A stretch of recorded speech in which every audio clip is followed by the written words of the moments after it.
Hey, Shalom. First off, I want to start by saying all praises, honor, and glory due to Yahweh, by Hashem Yahushai, by Hashem Rakakadash. Double honors to the elders and apostles of Great Millstone, peace and mercy to the hopeful elect, preaching this word in truth and sincerity. This is the brother Tazabah in the Arizona camp. Laura well with another video to edify. And I had a topic that hit my mind as I was watching the camp video. And came into my mind was he shall have a judgment without mercy who has shown no mercy. And really over time in every country and every land, more importantly to the Israelites, because the scriptures tell you that he that toucheth you, talking about Israel, toucheth the apple of my eye. You know? So we understand that the Lord really gets vexed when these other heathen touch us, The scriptures tell you that the Lord is sore jealous for Israel. Why? Because the other nations have put their hands on his woman. As the scriptures say, Israel is likened unto a comely and delicate woman. I mean, just like you in the world, to those brothers out there that have women, and whoever has had a woman in the past, somebody over there fucking with your woman, man, you're gonna get irritated, man. You're gonna get irritated, and it's gonna cause you anger, man. And that's the time where we're coming in. We're coming into the time where, just as this devil has shown no mercy to the 12 tribes of Israel, and even more, he showed no mercy throughout the world, because it said that he smote the nations in anger, and with a continual stroke. This is what the Edomite has done, the so-called white man, throughout every one of his kingdom, the Spaniards, the French, the Brits, Babylon the Great, all of them. Even before that, as the nation of Edom, man, they've done such great atrocity, and they held no pity, man. The Greeks, the Romans, the things that they did were unspeakable, and there's going to be a judgment for that, man. There's going to be a judgment for that. So I'm going to get this quick one real quick. This is Galatians 6 and 7. It says, "Be not dismayed, the Most High is not mocked. For whatsoever a man soweth, that shall he reap. For he that soweth this to his flesh shall of the flesh reap corruption, but he that soweth to the Spirit shall the Spirit reap everlasting life." You see? So what did the so-called white men sow in the world? Wrath, death, pillaging, robbery, murder, extortion, oppression at an all-time high. This is what the so-called white man's done on earth, and he's done it more so to the 12 tribes of Israel, and the other nations were in agreement with them. Because, let me see if I can find this.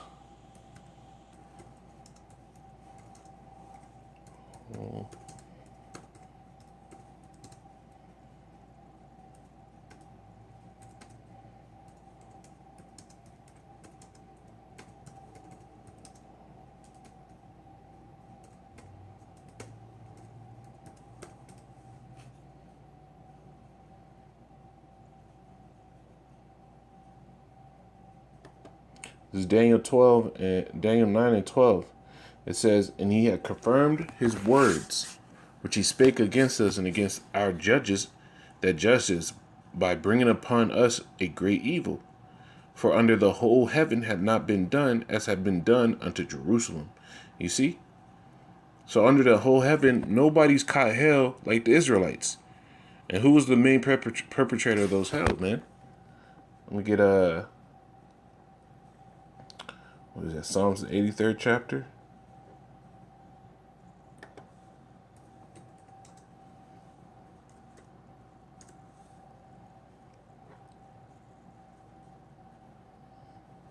Slack you.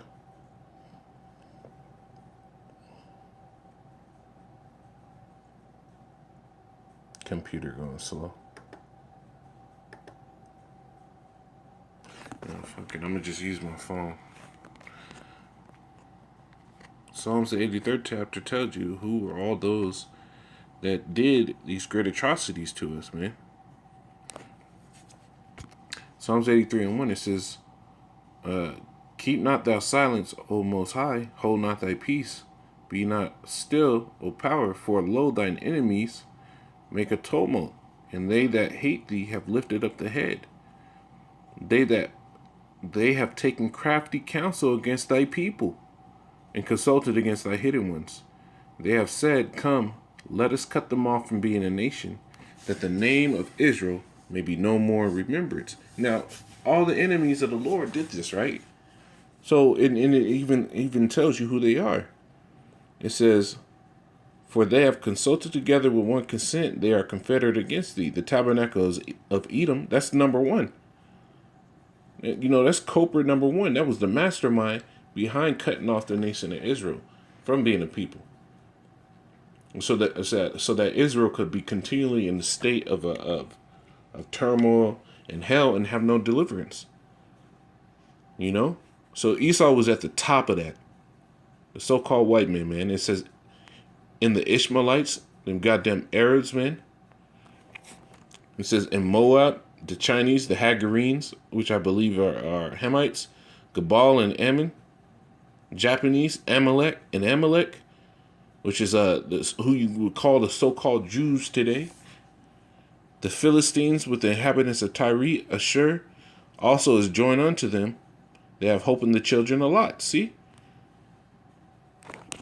All these nations have come up against Israel, and in these last days, every one of them is gonna fucking pay, man.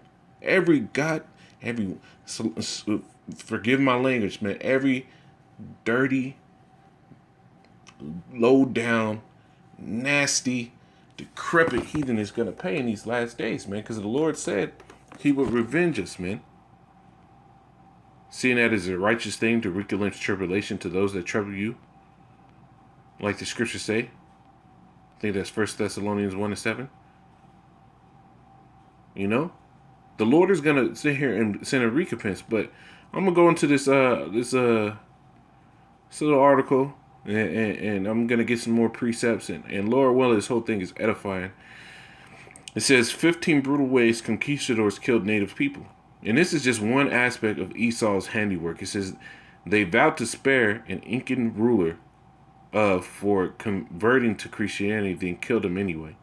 It says, in 1953, Spanish conquistadors Francisco Pizarro captured the Incan leader Atahualpa.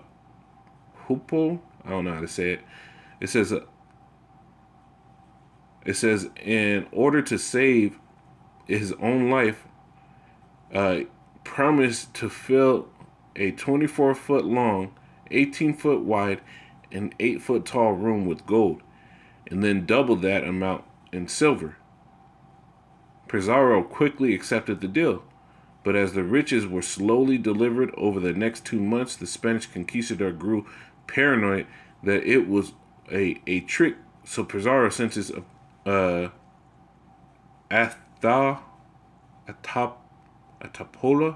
I don't know how to say it, to be buried alive. Dude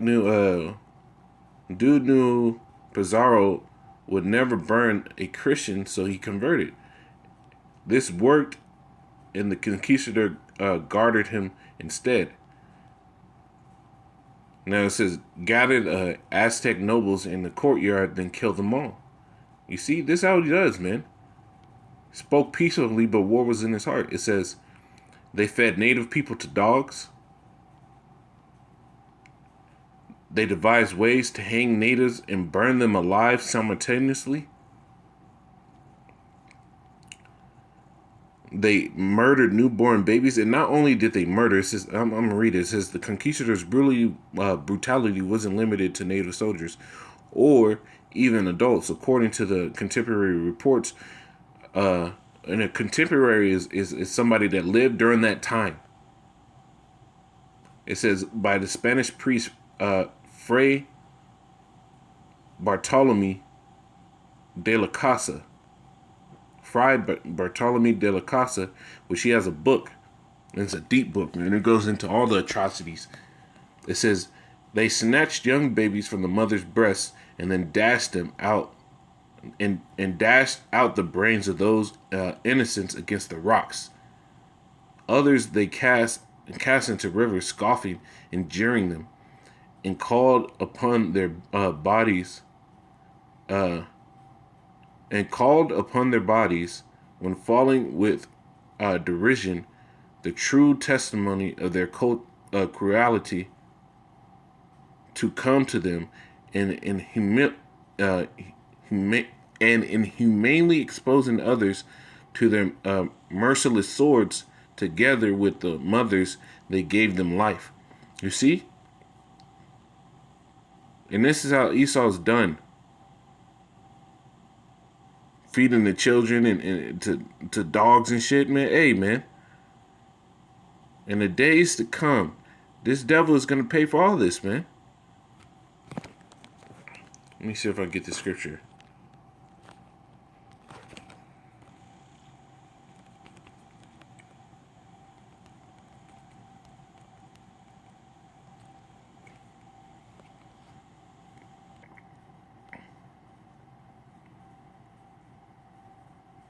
Psalms 173 and 7. Remember, O Yahweh, the children of Edom in the day of Jerusalem, who said, raise it, even to the foundation thereof. It says, and Edom is a so-called white man. So he's praying. They're praying to the Lord that he remembers Edom and the fall of all Israel, man. O daughter of Babylon, who are to be destroyed, happy shall he be that rewarded thee, as thou hast served us. Happy shall he be that taketh and dasheth thy little ones against the stones. And didn't we not just read that's what these damn devils did? Because them Spaniards ain't nothing different than a goddamn Edomite. Ain't nothing different than a so-called Caucasian man in Babylon the Great today, man. They're all the same. And over here in Babylon the Great, they were using Judah, the so-called Negroes, to sit here and use them as their children as gator bait. And much more, man. Much more. You know, giving women hysterectomies. Where do you think that came from? The origins of that, where they would take these slave nigger women and sit here and fucking experiment on them with no anesthesia, scraping out their goddamn uteruses. No anesthesia. And the purpose of them saying it, because they would sit here and say that they, Judah, the Negroes, are beasts and they don't feel pain like the so-called white men. You see? And there's even been more things happen more in the modern day. You have the syphilis experiments with the syphilis experiments, and that was in the 19th century or the 18th century. That's pretty recent. You have all the lynchings. You know, and when Jake was getting lynched, you could be goddamn sure that the so-called Latin tribes, they were getting lynched too, man. They were, man. So there's going to be a lot of judgment, you know, and though Esau Edom has got away all this time, you got to remember, hey, the Lord is, at the end of the day, let me see if I get this.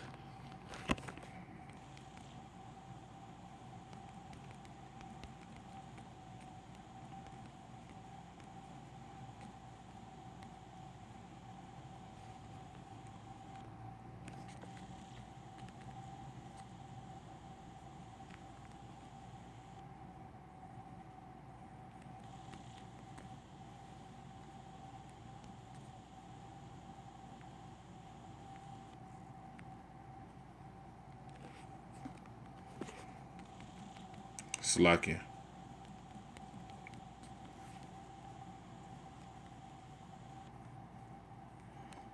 Man, let me see if I can find it on here, man. Slakia.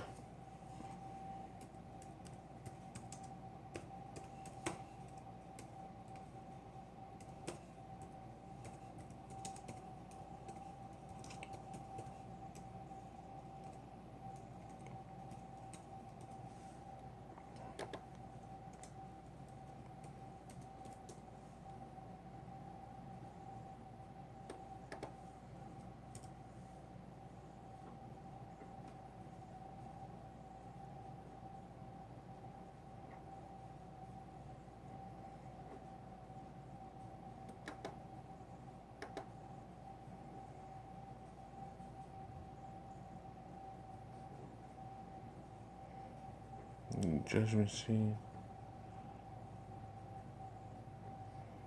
Man. Second Ezra's. Khan, there we go. The water, yeah, sorry. Second Ezra 7 and 34. It says, but judgment only shall remain, truth shall stand, and faith shall wax strong. You see, in these days, only judgment is gonna stand. So these damn devils are gonna pay for everything, man. You could be goddamn sure. The scriptures tell you if a man committed iniquity, it is a wonder. Let me see. I gotta find that real quick. It's in the book of Sirach.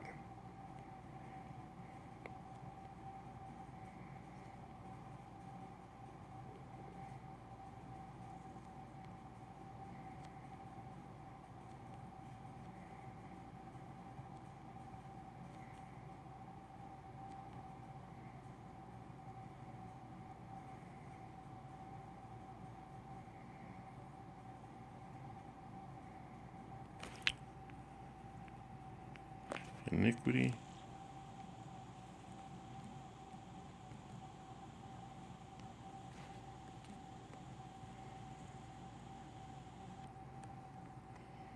Man, it's a bad precept too, man. So it basically says if a man commit iniquity, it's a wonder if he go unpunished. See if I can get it on that word.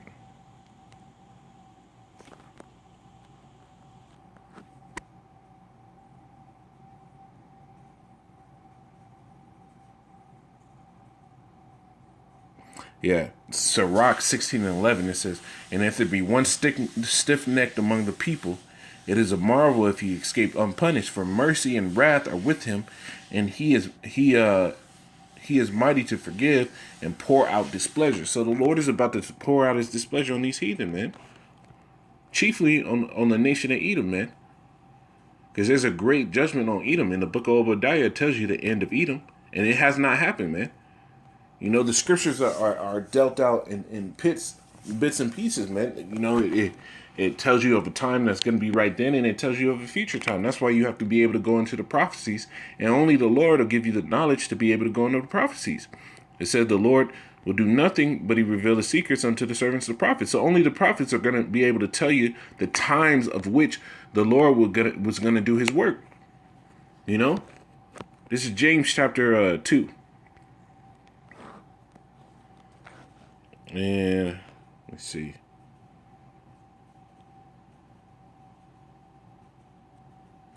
And 13. It says, for he shall have judgment without mercy that has shewed no mercy, and mercy rejoiceth against judgment. Now has not this so-called devil had no mercy when he dealt with all the nation of Israel? He cast it off, man. That's the scripture saying. I'm going to get it. This is Amos 1. And I think I'll start at 10, maybe. It says, but I will send fire on the wall of Tyrus, which shall devour the places thereof. Thus said Yahweh power, for 3 transgressions of Edom, and for 4 I will not turn away the punishment thereof.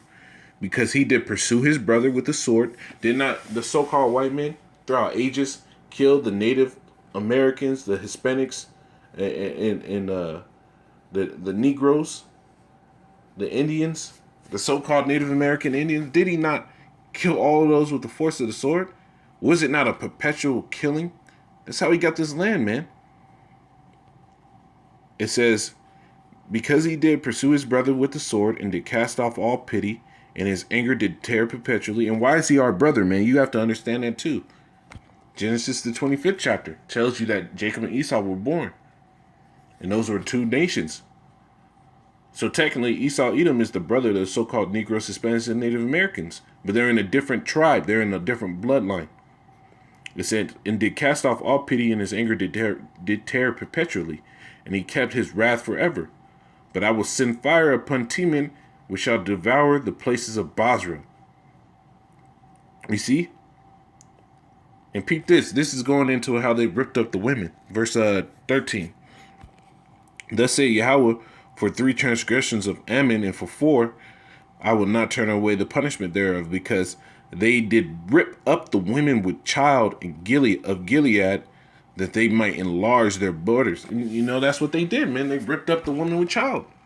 All these heathen had a part in us, man. This whole Amos, the first chapter, goes into how all these nations had a part in fucking us up, man.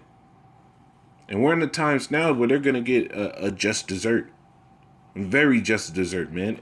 This is Obadiah, the 12th verse. Let's start off at 11. I'll start at 10. It says, "For thy violence against thy brother Jacob, shame shall cover thee, and thou shalt be cut off forever." You see, Esau, Edom is going to be cut off forever. It says, "In the day that thou sittest on the other side, in the day that strangers carried away captive his forces, and foreigners entered into his gates and cast lots upon Jerusalem, even thou was as one as them." So Esau, Edom, he was sitting there. He was one of them when we were catching all that hell, man. He knew who we are, and he didn't fucking pull up a hand to help. He went over there and said, "Hey, here's a sword." He sharpened their swords while they were killing us, basically, man. It says, verse 12, "But thou shouldest not have looked on the day of thy brother, in the day that he became a stranger. Neither shouldest thou have rejoiced over the children of Judah in the day of their destruction. Neither shouldest thou have spoken proudly in the day of his distress. Thou shouldest have not entered into the gate of my people in the day of their calamity. Yeah, thou shouldest have not looked on their affliction in the day of their calamity, nor have laid their hands on their substance in the day of their calamity. Neither shouldest thou stood in the crossway to cut off those of his that did escape. Neither shouldest thou have delivered up those of his that did remain in the day of distress. For the day of Yahweh is near upon all the heathen. As thou hast done, it shall be done unto thee. Thy reward shall return upon thy own head." And that's the patience and the faith of the saints, as that's read in what is that, Revelations 19, I believe, or is that 9 and 13? Give me a second.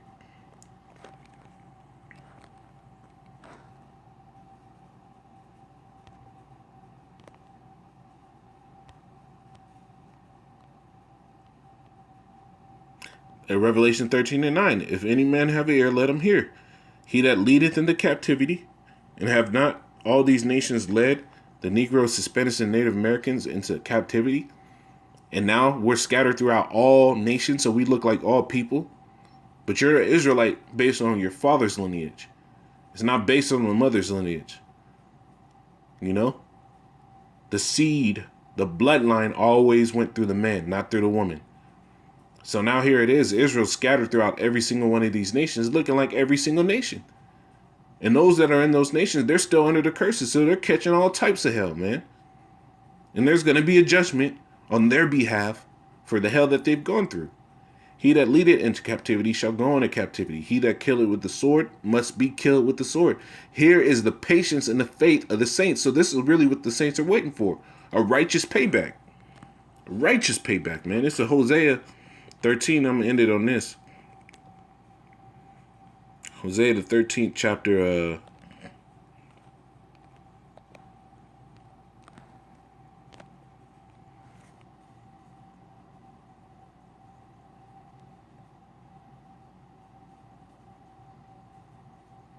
I'll start at 16. It says, Samaria shall be desolate, for she had rebelled against her power. They shall fall by the sword, their infants shall be dashed to pieces, and their women with child shall be ripped up. Did that not happen to the nation of Israel? We just read that, man. Esau was killing Jake babies all throughout history, man. And this goddamn devil gonna look you goddamn tribes in the face and say that, I don't hate black people. We've all got to get along. Even now, the so-called white men, which are the Edomites according to the Bible, are plotting and scheming how to sit here and throw down you tribes and put you under more hell.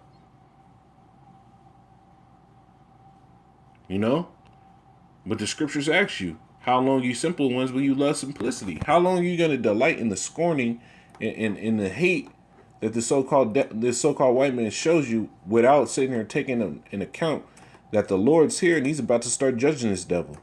How long, man? So you Edomites, man, you're going to have judgment with no mercy in these last days, man. And may Yahweh Bashim Yahshai do it in perfection. So Lord, well, this is edifying. I want to say, call halal, Yahweh Bashim Yahshai, Bashim Rakakadash, Dapa honors to the elders and apostles, a great millstone, and peace and mercy, a hopeful let. Shalom.